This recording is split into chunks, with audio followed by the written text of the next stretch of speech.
This is Dumbed Down Life, number 22. Pod people.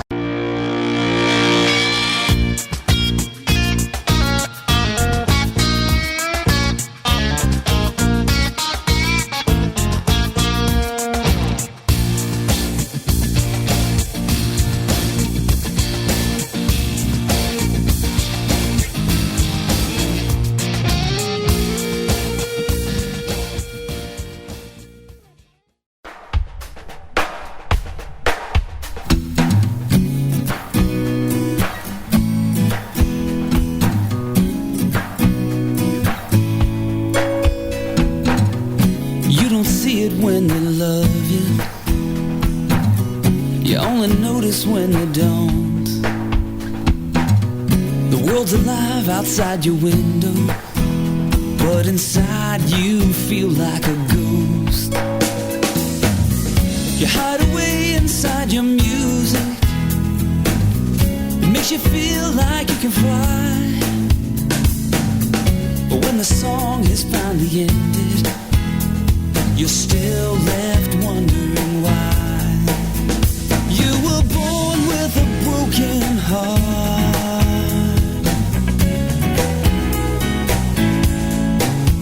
You were born with a broken heart.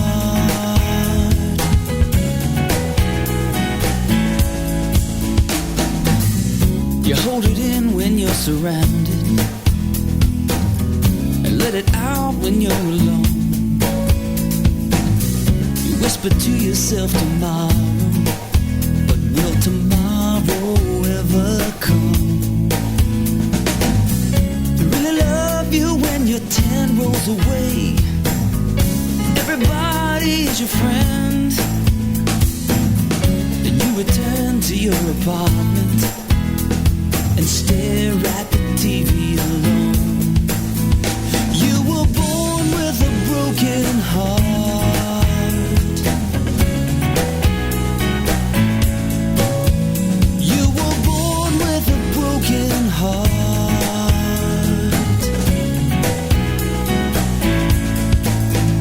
Is there nothing that I can say to you, my friend?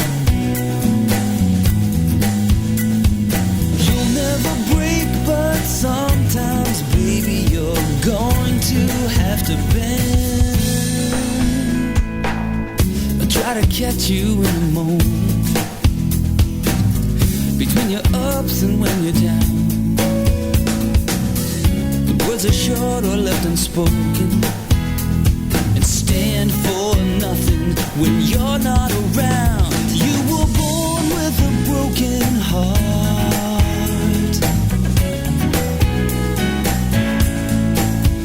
You were born with a broken heart.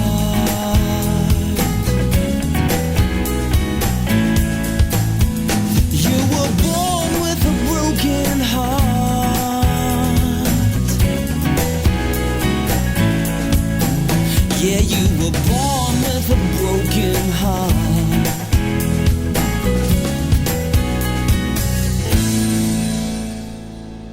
Doug Edgell with Born with a Broken Heart, in case the last repetition didn't actually make the title clear.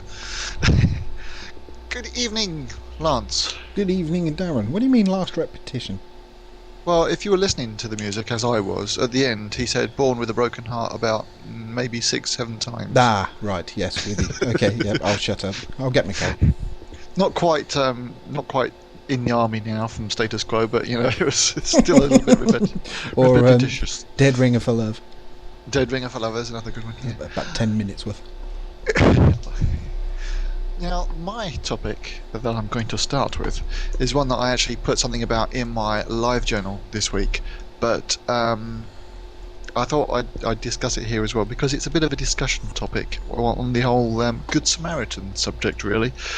What actually happened was that I was driving down something that's like a country lane on Sunday evening, and saw somebody laying in their front garden. Now, this wouldn't be too unusual. It was a nice, hot, sunny day, but he looked as if he was sort of lying, as in collapsed, sort of lying.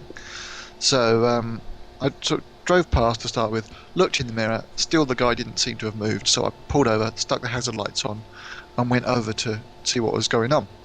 And the guy was lying there sort of moaning and groaning, and as he rolled onto his back I could see there was blood all down the side of his t-shirt, and his hand is where the blood had come from. His hand has got a great big gash across it, and being the inquisitive sort that I am, I said to him, "You alright? What's happened here, mate?" And rather than him answering, a voice from over the hedge to his next door neighbour's property came up, and the guy said, "I hit him with a shovel." Now at this point, I regretted having my back to the hedge to start with, because I didn't immediately know that he was behind the hedge. I thought, the voice coming from behind was going to be the last one I ever hear. But I turned around and the guy was the other side of the hedge, and you could see he was walking back towards his own house. And so I thought, okay. Turned back to the old guy and said, "Does he do this often?" And the old guy was saying, "Oh, no, it's just an argument that we've had between us, and he's a nutter." And okay, fair enough. But the whole sort of situation was a little bit weird, because the guy had only had one arm. The other arm had the little claws on the end, a true sort of The Fugitive style 1960s looking plastic arm with all cables and things running up and down it. What had happened was he'd gone towards this neighbour, put his arm up to protect himself as the neighbour had swung the shovel, and it had cut his hand open. He'd then taken a step and fallen backwards, but because of his age, I guess it was, his hip was weak anyway, and his hip had come out of the socket. Oh God! So the guy was lying there on the ground with his leg sort of lying flat on the ground, completely the way it shouldn't do, and that was where the pain was coming from. Actually, the shovel had only just caught him on the hand, so there was no real danger in that way. So I said, "Okay, well, I'll call an ambulance." He says, "Oh no, don't worry, the ambulance has been called." So I thought, well, I'll wait with the guy, because not knowing what this neighbour's like, he might want to have come back and finish the job off. But the ambulance guy turned up, and kneeling over him, he says, "All right, what happened here, mate?" And the old guy lying down there said, "He hit me with a shovel." Now, exactly the same situation as me when the ambulance driver turned up. All the ambulance driver saw was the guy on the ground and me.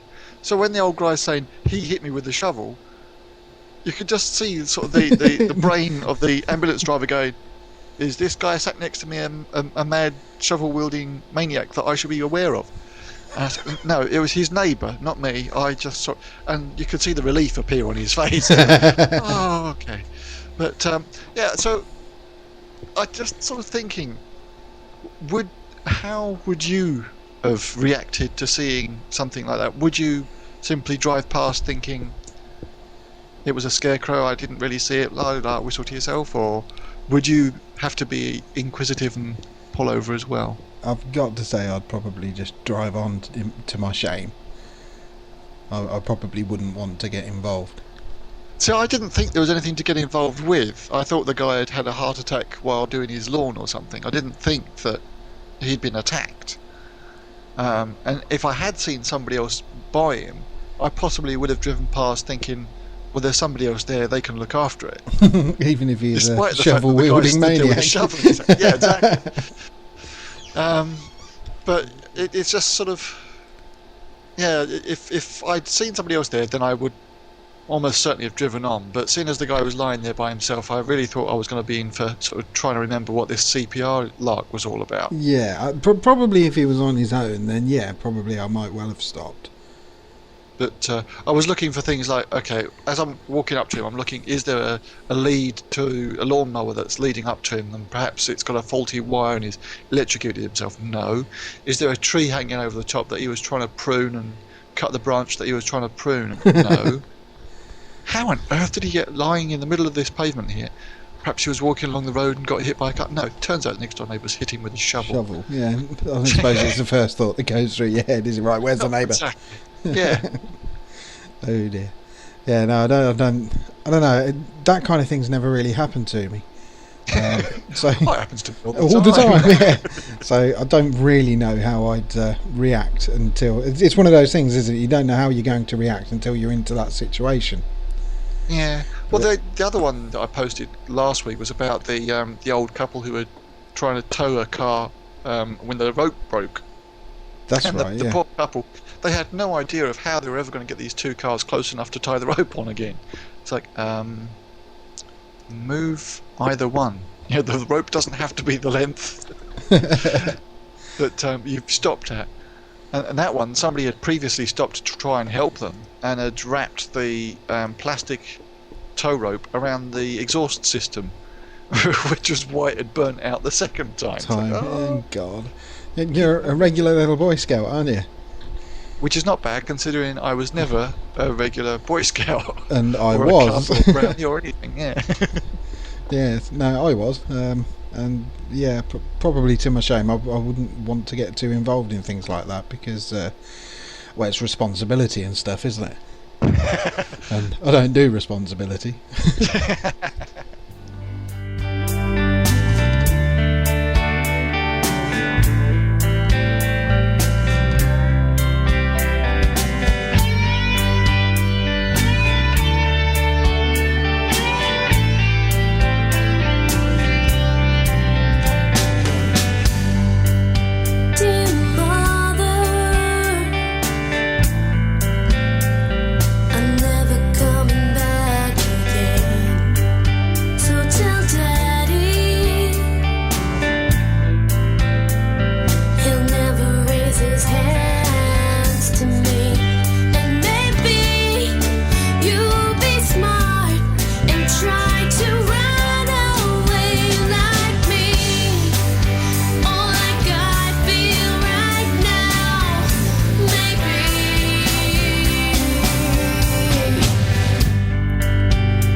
to hear you're never coming back again.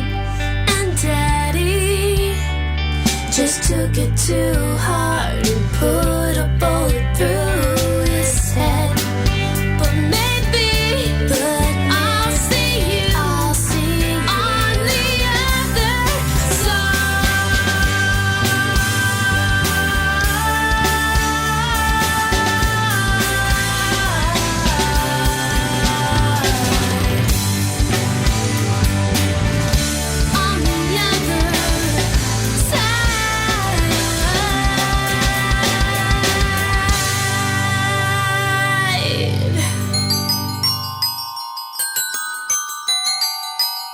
It is the dawn of the 20th century, and London society is plagued with an obsession in the afterlife. But no more shall these charlatans of spiritualism prey on the gullible and the bereaved, for I shall expose their deceptions. I shall punish them for the darkness they have raised within me. My name is Dr. Matthew Keynes, and I will not stop until my grief-fueled fire has consumed them all. Discover Persistent Spirit, the first book of the Table Rappers, at tablerappers.com. Okay, that was a trailer for tablerappers.com, which is a podcast I believe you listen to, isn't it, Darren? It is indeed, yep, as opposed to tableknockers.com, which no idea what that one was, but you put it in the show notes. Yeah, Freudian slip. And the song beforehand was Jordon Douchette with Dear Mother. Now, I've got a bit of a rant. Not so much of a... For this show. Sorry? That's unusual for this show. I don't normally do rants. That's normally your job with your traffic lights and slip roads. So yesterday was, I'm reliably informed, a fairly important football match. The Champions League final, which is, I believe the Champions League is the champions and second and third places of leagues within Europe. So that's like the English League, the French League and all of that. And they have a sort of knockout competition. And then at the end you obviously have the final with the two teams, and they're like the champions of champions. That's how I understand it works. So last night was the final, and it was held in Moscow between Manchester United and Chelsea. So can you spot where I'm going with this? No, not yet. Right, that's two English teams. Right. In Moscow. Yeah. Well, how far's Moscow? I don't know. A few thousand miles, I should think, isn't it? 6-hour flight? Yeah, flight. See, that's the magic word. You can bet your bottom dollar that both teams would have had their own private chartered airplanes with all the crew and physios and squad and whatever. Okay, so they'd have flown over. Probably 20,000 of each team's fans would have flown over to Moscow. Yep. How many people do you get on a plane? Roughly? 500? Yeah, probably 300-400, yeah. Okay, so say 5 to make the calculations easy. You've got 40,000 fans and 500 fans a plane. So let's do the maths. What's that? About 200 planes or something stupid? Or 200 flights or so. Yeah. Yeah. So that's 200 flights for a football match that realistically could have been held in this country. I'm looking at this from a green point of view. Exactly, a green point of view. Now I know the venue for the final is chosen sort of 2 years before the competition's run, like next year's Champions League final. We already know where that's going to be played. I don't, but it's already been decided. But you would have thought in this sort of day and age where being green and being ecologically friendly is pretty much the top headline of every news bulletin going, that the powers that be would have sat down and said, alright lads, shall we rearrange? Because I'm pretty bloody sure that there was nothing going on at Wembley last night or at the Millennium Stadium in Cardiff last night. Yeah, but it's not something you can just drop everything and arrange it and do it. You know, I don't know how long. When did they qualify for this game? Over a month ago, I should think. And I think a month's long enough to sort of organise something. Even if it had been held in, say, France, in the Stade de Paris. Yeah. You could go on the train, you could have gone on a boat, or you could have taken a short plane. Short flight, even. It just strikes me as incredibly bizarre that that whole sort of, just for an hour and a half's worth of football, that sort of, it was allowed to happen from an ecological point of view. I'm not explaining this very well. I know I'm not justifying it very well. But logistically, it would not be easy to change from one site to another. Not only have you got to prepare the site that these fans would be coming to, but you would have a larger crowd because it's UK. So whether you were to play it at one of the the side's own home grounds, or whether you were to choose Wembley or something. See, it would have to be a neutral ground. I can understand Right. that, it being a neutral ground. But we have two rather large purpose-built stadiums in this country. Yeah. You know, we've got the Millennium Stadium, we've got Wembley, and like I say, there's the Stade de Paris in France, which is less than sort of an hour and a half away. Do you have the statistics for what the size of the crowd was? Haven't a clue, no. Yeah, okay. I was that sort of disinterested that I didn't even bother. Yeah, But well, it just, being what, in the UK, it would have attracted even more people that could get to it, and would have made it difficult to arrange on the spur of the moment. But I agree, it seems daft for them to go out there. But also, it would have brought a lot of revenue to Russia. do you know, Russia has So they the largest concentration of billionaires on the planet. Oh yeah, it's typical. It's the few people own the majority of the wealth, but I'm sure that a lot of local hotels and things like that made money out of this. They would have made money, but it's And they wouldn't have been happy if we'd have decided a week beforehand. Well, actually, I know you've been preparing for this the last couple of years, but we're not going now to going do to move it. it because they're two English teams and blah blah blah. From a financial point of view, yeah, I can understand it. But from an ecological point of view, he says with all his lights on, his PlayStation on standby, his telly on standby, and you know, it's fairly hypocritical of me to be sort of getting on my soapbox about it. But it just strikes me as a bad way of doing things. But the other thing is, I doubt very much whether they laid on extra flights for this. So these people booking to go see this game would have been going on flights that were going to fly there anyway. But the people that would have been on those flights that were going to fly anyway couldn't get on it because of all the supporters flying. So they would have had to put on some extra flights, wouldn't they? I don't think they would have done, no. Surely if you try and book a flight and it's full, you have to book an earlier flight. You know, because like you said, it's been ready for... If they qualified a couple of months ago, then straight away people who were interested in watching the game would have booked. Yeah, I guess the minute so. the score was known. And people would have had to have... Because there's no way that all of those people would have turned up on the same day. So that must have been over a week or so of people getting there. Well, I physically don't think there's that many flights going to Moscow in one day, is there? From the UK. So it couldn't have happened. It must have been over days. Yeah, and they wouldn't charter additional flights because there's just not the capacity to do so. No. We're talking about Chelsea. Was it Chelsea and Man U, wasn't it? Yeah, it was, yeah.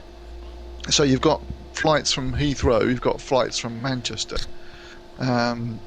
but still they're only going into one airport at the other. Well, no, not necessarily going to one airport at the other end. I'm guessing that there's possibly a Russian equivalent to Gatwick and Heathrow.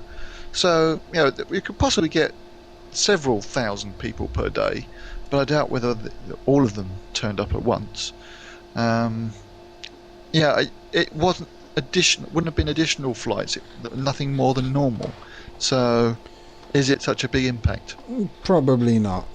From a publicity point of view, it probably would have been a good thing to have changed. From a look how good we are, we're being ecologically thoughtful. So now they've got all these empty planes going out to Russia. Yeah. Yeah. I can't win, can I? Now, I think on this one, your rant is null and void. You will have to find something else to be upset about. Do you know, I'm going to have to more than find something to be upset about. I'm going to have to find an argument I can actually bloody win. You are, yeah. Because I've not won one yet, have I?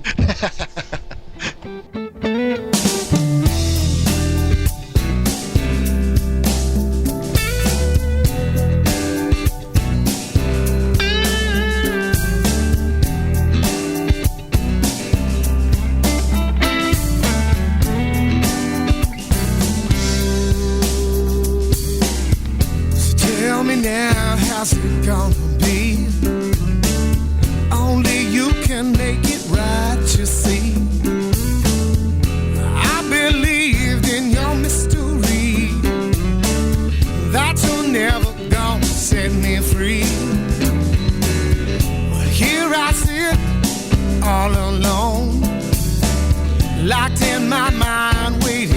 without this phone.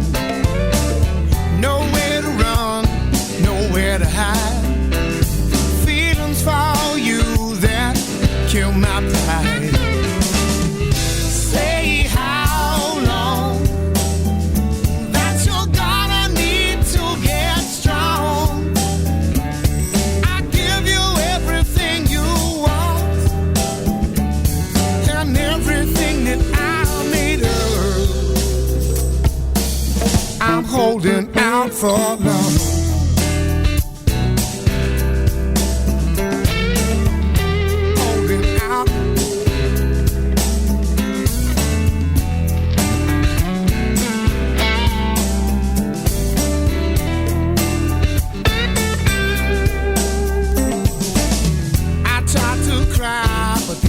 For you suddenly die without rescue. Almost at once you were gone again. Didn't seem to care how it all might end. So take me down to the bottom low and make it hurt like I never know. Still I look at you and can't deny. I want now more than any lie. Say how long that you're gonna need to get strong.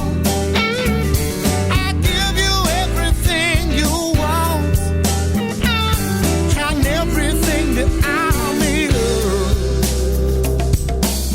I'm holding out for love. Now I open up my show you my true love. If this doesn't get through to you, I know I need to walk away.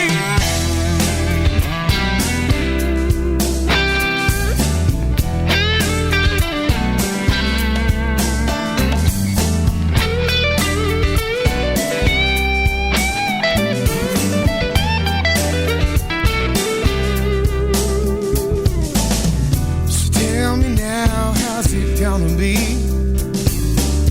only you can make it right, you see.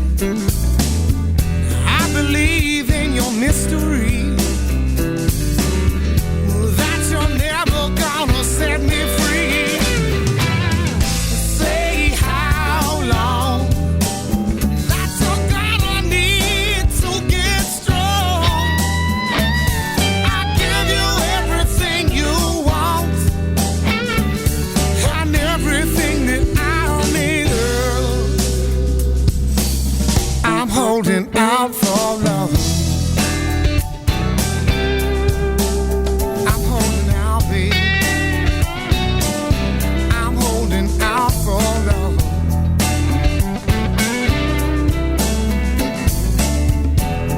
Holding out for your love, baby.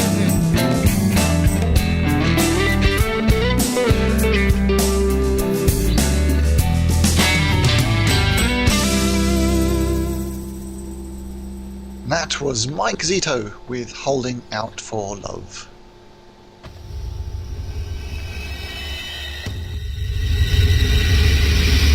I remind you, Cohen Rames is suspected of murder, but regard him as dangerous at all times.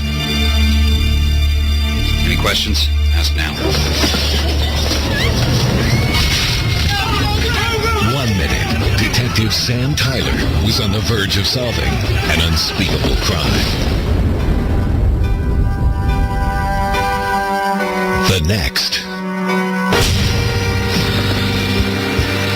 something inconceivable happened to him.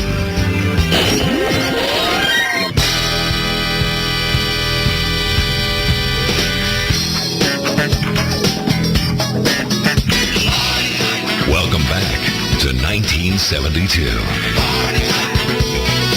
He's the same cop, but he may as well be on another planet. Hey, wait! This isn't right. I'll be damned. You're our new transfer. What? Hey! Meet Detective Sam Tyler, joining us, as you may know, as of today. Here's your desk. Welcome aboard. Come on in. We'll get you all set up. This is my department, and that concludes your orientation. Something happened. This is not where I live. You say a man abducts your girlfriend 30 years from now. You get hit by a car and wake up in 1972. Or I'm in a coma, lying in a hospital bed, and none of this is real. And which do you think it is? The rules are old school. Okay, we ready? Hold on, where's the warrant? There. Crime solving is evolving. Any DNA? What did he say? DNA. I think it's a chemical in rat poison. You think she was poisoned? But in a world turned upside down, What's going on? Where the hell are you people? Come on, what is this? Sam Tyler is still a cop. I can solve this case, if you let me. And he's back in the nick of time. I studied this killer. I know everything about you. That's him. Coming this fall. Where are you going? I'm here. Wait! I'm right here! Who are you really? Maybe you're here for a reason. Just to make a difference. I didn't think you'd show today. Where else would I go? Life on Mars. Coming soon to ABC. Oh, good God. I didn't actually tell Lance what this was going to be. I just sent him the little MP3 file and asked him to play it. There is a YouTube film to go with this. Now, depending on whether you're from the US or whether you're from the UK, you may have differing views on this. Life on Mars was a very popular show in the UK, and to hear the deep smoking voice saying Sam Tyler, it's just not right. Because that is exactly the same name as they use for the policeman in the UK version. It actually took me a good sort of minute into it before I realised what the hell I was playing. Yeah, exactly. It's only when I actually heard Sam Tyler and I'm thinking, oh good Sam God. Oh, he's back in 1972. What? Oh no. Now, I think that this particular remake could very well work, because I don't think that Life on Mars would have worked very well in the States, with there being so many references to UK history. Austin Allegro for a police car, they're not going to know what that was. A lot of the stuff that the Ford Cortinas and the what was the car that Gene Genie had? Was it Granada, wasn't it? No, I think that was a Cortina, wasn't it? No, I think it was a Granada, a bigger one. Could have been. If it was that. It might have even been something completely different. But those sort of cars weren't what they had in the States. So they'd watch that thinking that it was just a modern day British program. You know? So given the police... Given that it's in the States and it's in the 70s, please let them be driving around in a Ford Toledo. Well, that's the thing. It's going to be based on... We've probably got more experience of the US in the 70s than Americans have of England in the 70s. Sure. So we would recognise like Starsky and Hutch and Kojak and all that kind of a reference. Whereas they probably wouldn't recognise the same references, which would have been the Sweeney and the Professionals. No, they wouldn't have known that. Wouldn't recognise it. No. But I don't know whether you recognised any of the voices from that. No, it hadn't a clue. Does the name Cole Meany mean anything to you? It certainly does. It's Yes. Chief O'Brien.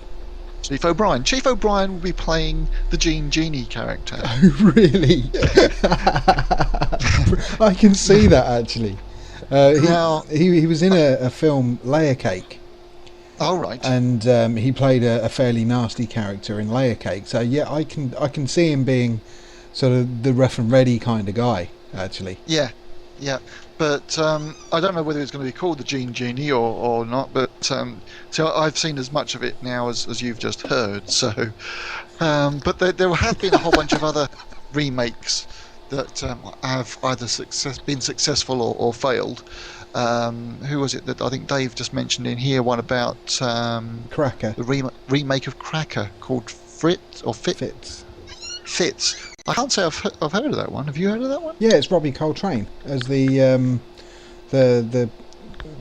profile police profiler.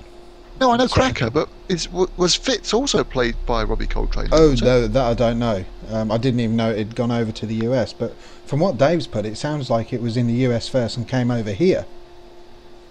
When they released Fitz, Cracker in the US, in the UK. No, because when they Cracker released in the US UK version of, when they released the US version of Cracker in the UK, it was really good. Now, The Office though was another one. The US version of The Office has gone beyond I think it was only 4 seasons, or no, it was only 2 seasons. I think it was only The Office 2, in the UK. Yeah. By the way, I will just apologise for the racetrack that's outside my window if this is being picked up. We've got to set up stereo microphones for next time. What, so we can hear it going by? It goes from one ear to the other. I don't think we make enough of stereo. No. But yeah, I thought you might appreciate that Life on Mars US version. Absolutely, I'd quite like to see it actually. There's a bit of a discussion about that at work today as to whether it was whether it should have been done or not. And I for one am actually interested in seeing it when it does come out. Yeah, me too.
Sling and Valentine, and that's it for today's show. A little bit of a short one for a change, since we've been doing a couple of long ones recently.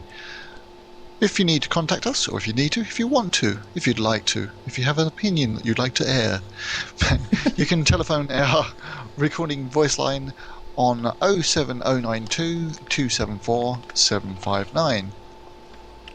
You can email us at ddl.podshow@googlemail.com.